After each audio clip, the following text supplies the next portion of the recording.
Hi Jennifer, I wasn't entirely sure how to answer your question about the um, Photoshop practice with color.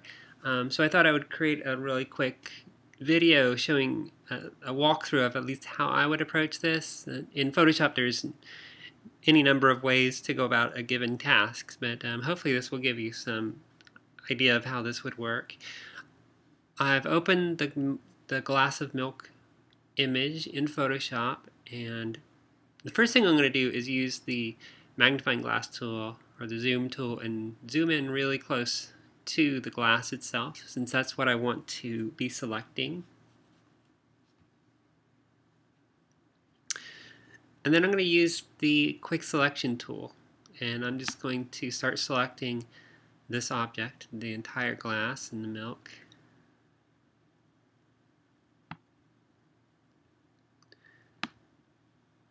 And I'm just going to keep refining the selection until I get the entire object and try to get these outlines as close as possible.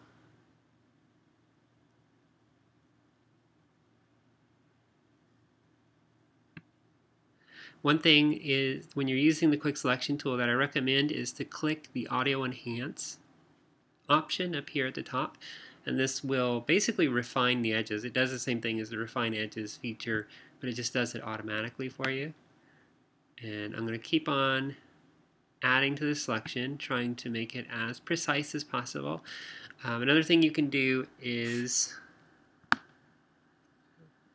to hold the option key down, and this actually is how you can subtract from the selection. So if you have some extra parts, like right up here, it goes outside of the line of the glass, you can hold option, and it subtracts from the selection. So you see it took away that little divot at the top there, and then you can keep on adding more. And this is getting pretty close. I could probably keep refining this selection for hours if I wanted to zoom in really close and get it, select pixel by pixel. I could certainly do that, but I don't want to take up too much time with just this quick walkthrough. So let's go back to the full screen view. I'm going to, let's see, go to fit on screen. So there's the whole view, and you see the marching ants are on the glass of milk. And since you wanted to colorize the area around the glass, you'll want to reverse the selection or invert it.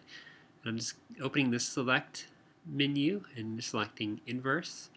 So now you see that the marching ants are around the edge of the image as well as around the edge of the glass. So that means all of the space surrounding the glass is selected.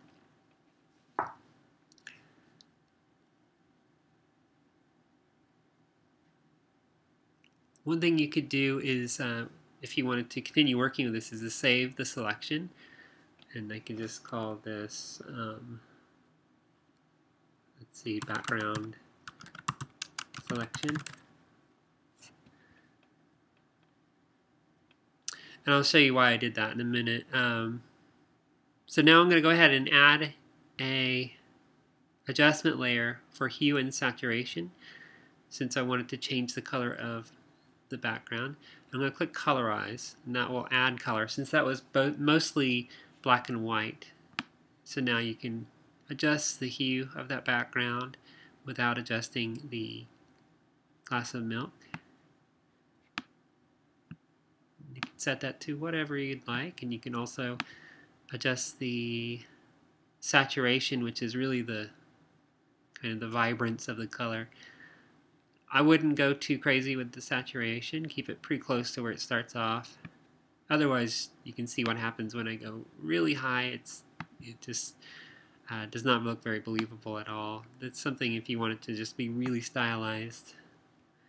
And for the most part, I wouldn't mess with the lightness. It's for mostly the same problem. You can see it just does not look very natural at all.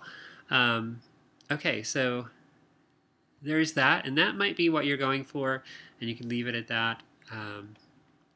I did save that selection, and here is why. now you can load that selection, because once I've created that adjustment layer, the selection goes away. So I'm loading that background selection that I saved,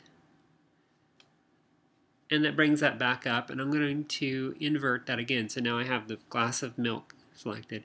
And the reason I'm doing this is so I can now do a little extra effect and change the color of the glass of milk.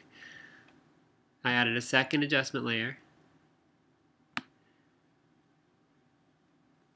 And we can do this to kind of make this really very artistic and kind of looking a little Andy Warhol now, but just to play around with some of the possibilities there. So, but that's how that works. And if, hopefully this clears up the question you were asking. But if not, please let me know, and I'll hopefully be able to offer some more insight.